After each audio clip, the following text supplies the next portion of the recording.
Réseau pédophile de la honte, 15 000 jeunes enfants qui sont sous la tutelle de l'ASE sont prostitués. Un élu LFI accusé d'avoir violé et vendu des images d'une enfant de 4 ans. Un juge vend sa fille à des salopards de pédocriminels. On va en parler aujourd'hui avec Myriam Palamba, enquêtrice, journaliste. Et vous êtes sur Géopolitique Profonde. C'est parti!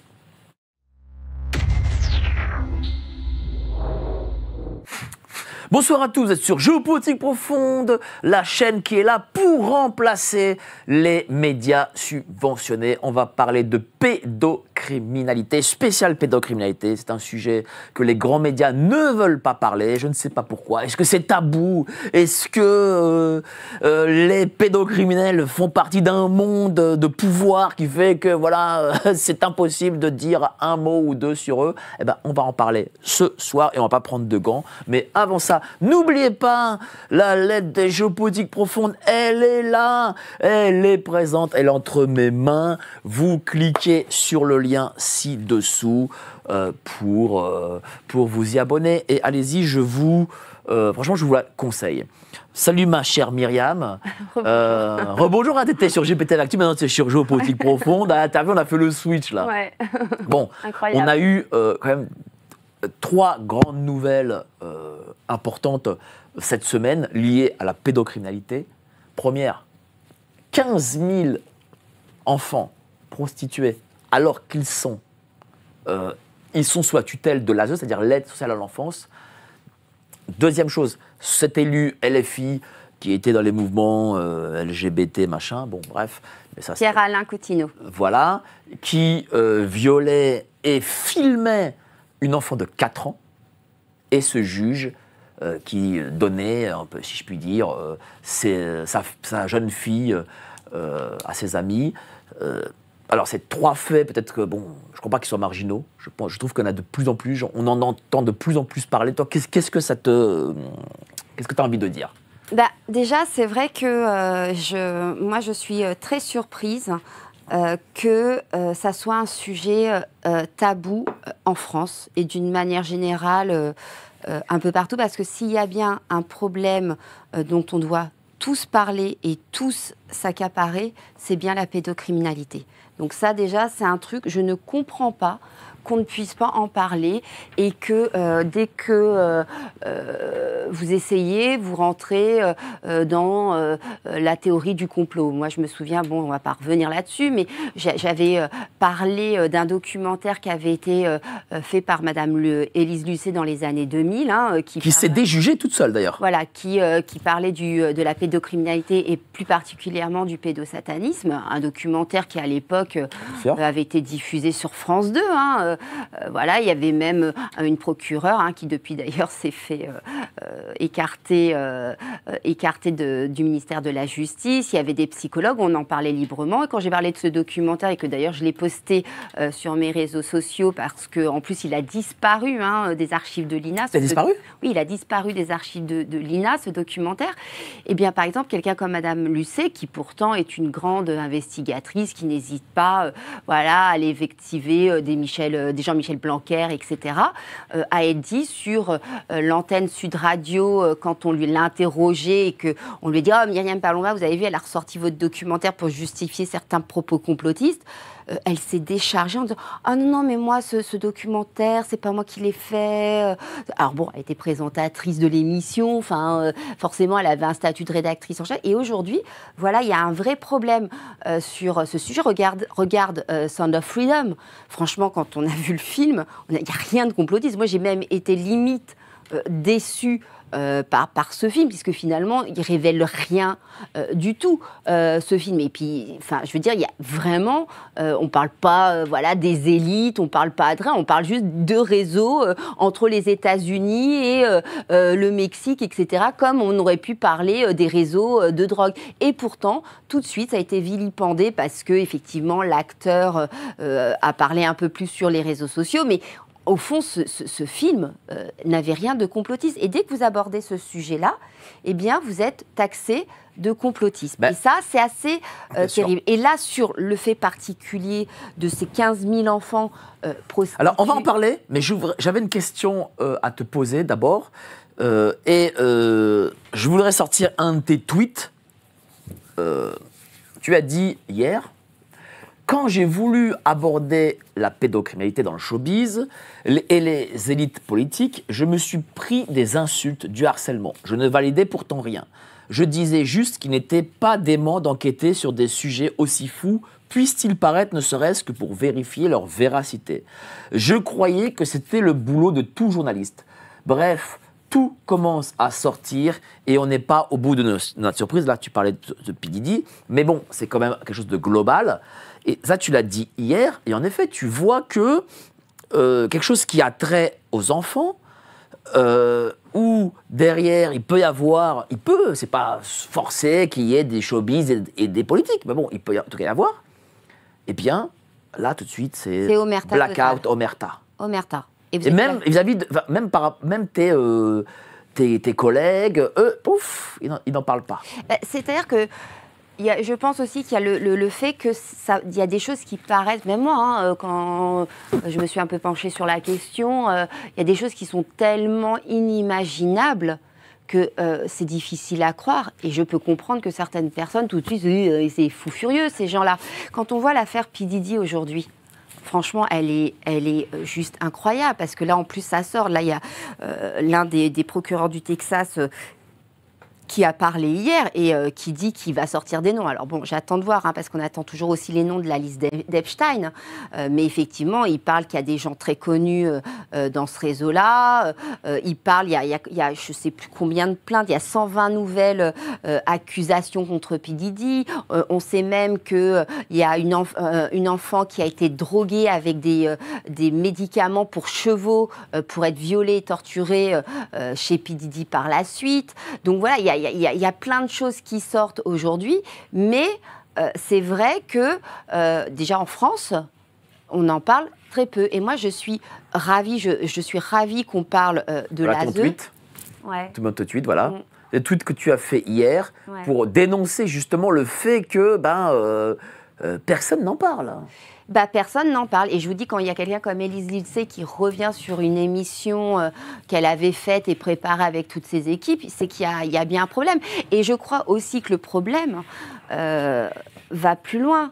Quand on voit en France les peines, et ça on en parlera avec le juge de Dijon, les peines encourues par les pédocriminels, et quand on voit certaines personnes pour un vol ou un vol de nourriture de 10 €, les peines qu'ils prennent par rapport à ces gens-là, c'est juste hallucinant. On sait aussi qu'en France, il y a des établissements qui sont créés que pour les pédocriminels, où ils ont une vie, j'ai presque envie de vous dire, j'ai oublié le nom dans quelle ville, on en a parlé il y a plusieurs mois, mais il y a des centres qui sont faits où en fait les pédocriminels sortent de leur chambre, ils ont la clé de leur chambre, il y a des cinémas, il y a un jardin pour faire de la pétanque, enfin un terrain de pétanque. C'est quoi, ça c'est quelque chose de public ? Ah oui, c'est quelque chose de public. Je sais plus, je me souviens plus de la ville. Ça m'énerve, ça me revient pas. Mais c'est l'État qui a créé ce centre, soi-disant, pour réhabiliter les pédocriminels, alors qu'on sait très bien que lorsqu'on est pédocriminel, on reste pédocriminel. Donc voilà, il y a un traitement qui est fait en France sur la pédocriminalité qui est quand même vraiment désarmant et stupéfiant. Mais toi, en tant que mère de famille, qu'est-ce que tu te dis ça dit quoi de notre société ? Ça nous dit que en fait, on ne prend pas du tout, qu'aujourd'hui, l'État n'est plus là pour protéger nos enfants, clairement. C'est d'ailleurs l'une des raisons pour lesquelles je me suis autant insurgée pendant la crise sanitaire. Alors, ça n'avait rien à voir, évidemment, avec la pédocriminalité, mais aujourd'hui, il y a un espèce de courant. J'ai même vu des conférences où des gens justifiaient la pédocriminalité, comme une forme de sexualité. Où t'as vu ça? Ah bah, vous avez ça, vous en avez sur YouTube, vous en avez sur Twitter, enfin X. Tu as parlé de l'État qui ne protège pas ses enfants. On va montrer une petite dépêche là, du Parisien concernant l'aide sociale à l'enfance. Bon, l'aide sociale à l'enfance, c'est pas l'État à proprement parler, c'est plutôt le département. Mais bon, ça reste des pouvoirs publics.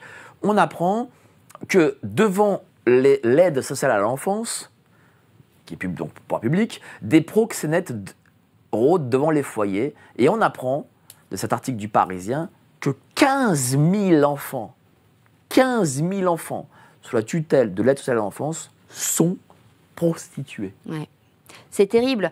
Alors, moi, voilà, à l'ASE, il se passe quand même des choses assez particulières parce qu'il y a aussi moi, je le sais, j'ai une amie qui a travaillé, qui d'ailleurs n'y travaille plus parce qu'elle a vu trop de choses horribles, mais il y a énormément de maltraitance également au sein de ces enfants, au sein de ces établissements. C'est un peu comme les EHPAD, vous voyez, et je trouve que c'est abominable parce que finalement, l'État est capable de dépenser des millions pour avoir des comptes rendus de McKinsey, etc., mais on n'est pas capable d'avoir des éducateurs qui sont vraiment à la hauteur. Donc c'est quand même 7 milliards d'euros de budget par an, donc il y a de l'argent. Il y a de l'argent, mais elle va où cet argent? Elle ne va pas chez les enfants. Je veux dire, et puis il y a des choses aussi qui ont été extrêmement choquantes. Hein. On en a parlé pendant la crise sanitaire. Il y a des enfants qui sont pas sous la tutelle de l'État, mais qui sont dans des foyers dont les parents qui ont été enlevés à leurs parents, mais qui ont toujours un droit de garde sur ces gamins. On les a, excusez-moi, hein, je reviens là-dessus, mais on les a vaccinés de force sans demander l'autorisation. D'accord. Voilà. On sait ça. Mais si vous voulez, voilà, à l'ASE, il y a non seulement de la maltraitance, clairement, de la part de certains éducateurs. Je suis désolée, je ne mets pas tout le monde à la même enseigne, voilà. Mais comment se fait-il, comment c'est possible que 15 000 enfants, et je pense qu'on est bien en dessous, en réalité, du chiffre, soient prostitués? Alors, l'histoire des proxénètes qui tournent autour des établissements, c'est forcément qu'il y a des gens à l'intérieur qui permettent... Tu crois, tu penses? Évidemment. C'est pas... Évidemment. Vous êtes... Tu penses qu'il y a une complicité derrière ça? C'est obligé. Enfin, je veux dire, normalement, vous pouvez pas sortir comme ça. Et puis, je sais pas, si vous savez que devant votre établissement, il y a des proxénètes qui traînent, la police, elle est là pour quoi? Elle est juste là pour mettre des amendes quand on dépasse les 50 km/h sur le périphérique? Je comprends pas. Comment c'est possible? L'État, aujourd'hui, n'est plus capable d'assurer la défense de nos enfants. Et puis, on voit aussi tout ce courant, ce qui se passe à l'école. Mais il n'est plus capable, ou alors il n'a pas envie de protéger en réalité ses enfants. Tu viens de parler du courant qui arrive sur l'éducation sexuelle. Est-ce que l'État, en réalité, les pouvoirs publics...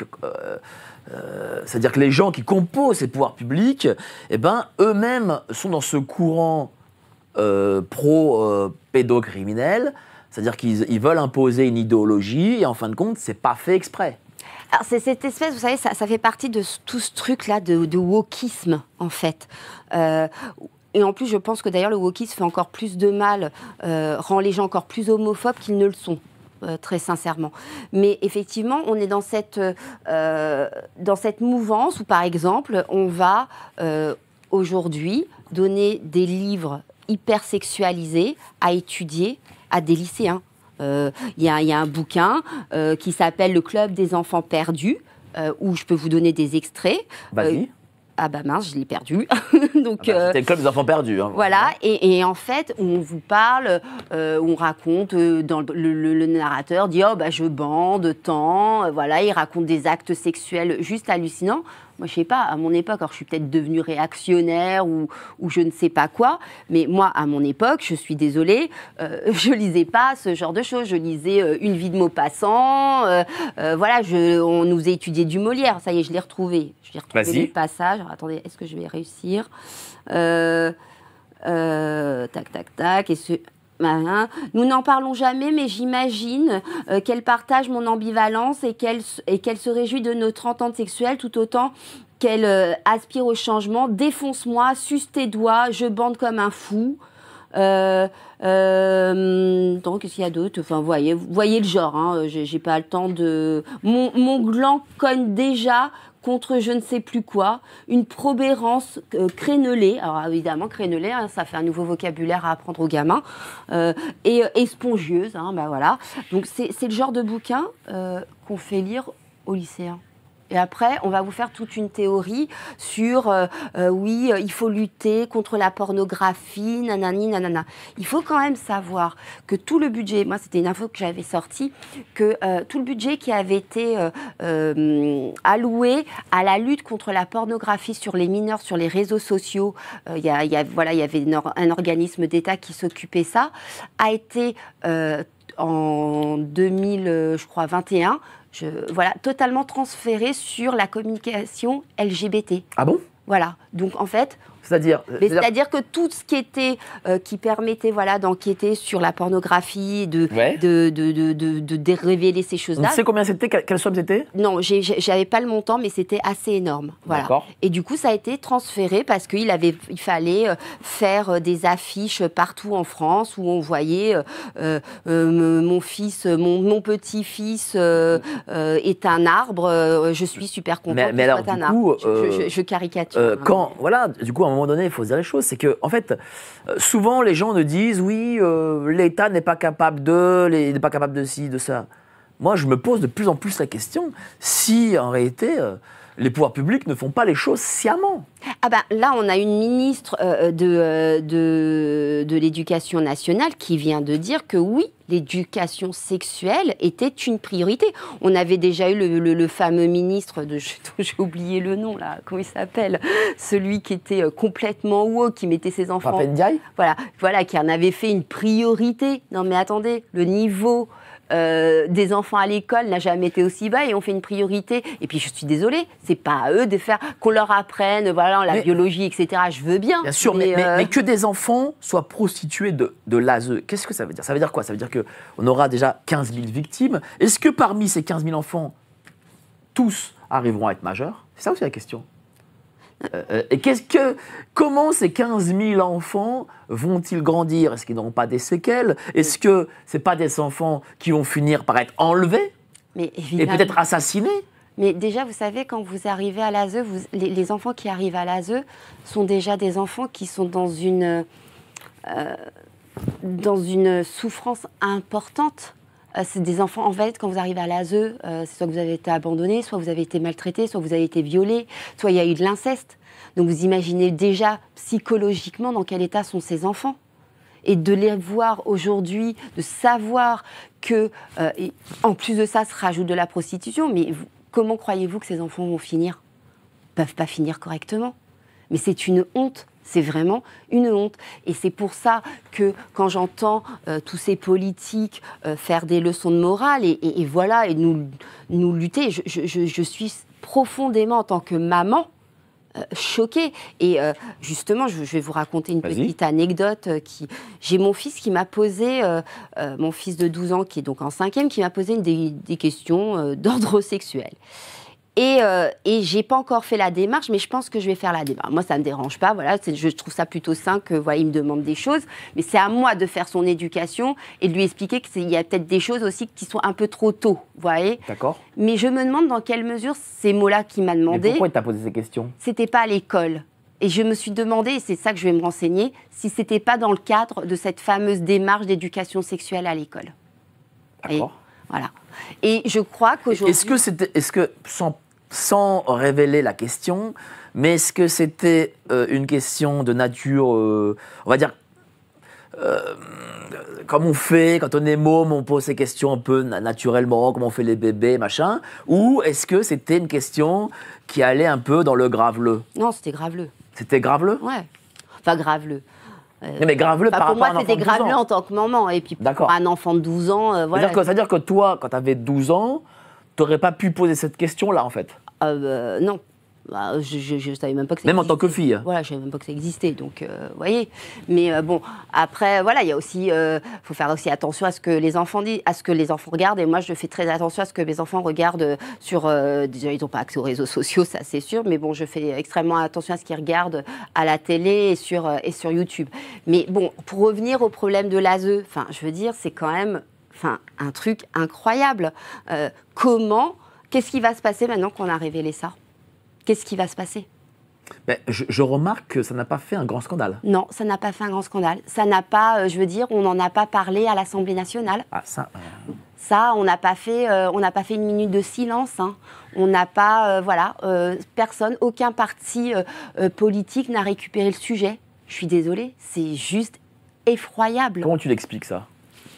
Parce que je crois qu'il y a effectivement, on l'a bien vu, hein, il y a des choses qui sont sorties sur ce qui se passait à l'Assemblée nationale. Je pense qu'il y a certains, quand même, beaucoup de gens de notre classe politique qui ont des problèmes avec la sexualité. Ben, voilà. Oui, prenons cet élu LFI.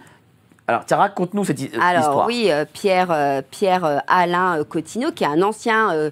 candidat LFI, qui est suspecté de pédocriminalité. Alors, il aurait visiblement fait des faits sur une enfant handicapée. Je dis bien handicapée. De 4 ans. De 4 ans. Et en plus, ce qui est... Et il l'a filmé, je crois. Il l'a filmé. Et il a eu des actes de barbarie. Et des actes de barbarie. Et il accueillait des migrants mineurs.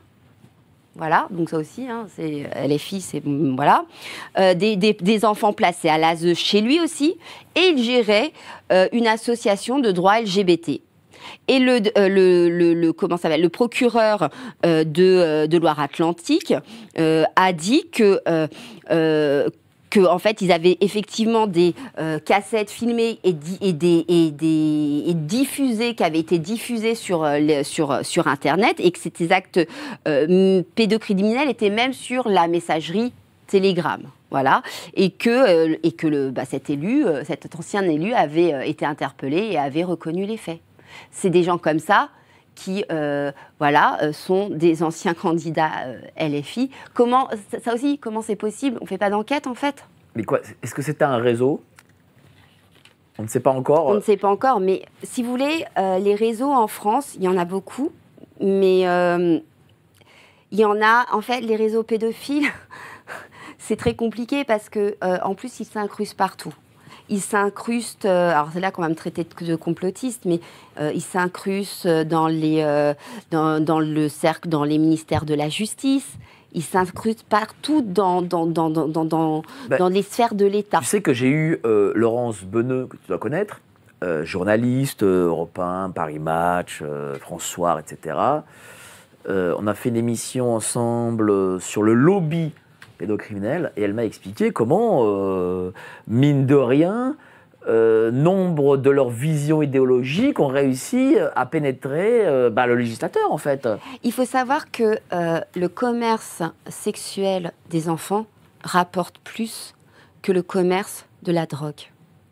Enfin, je ne sais pas si les gens entendaient bien ça.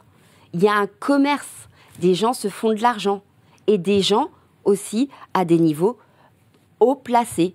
Et d'ailleurs, l'affaire P. Diddy et l'affaire Epstein le prouvent. Mais on ne veut pas le dire, c'est complotiste.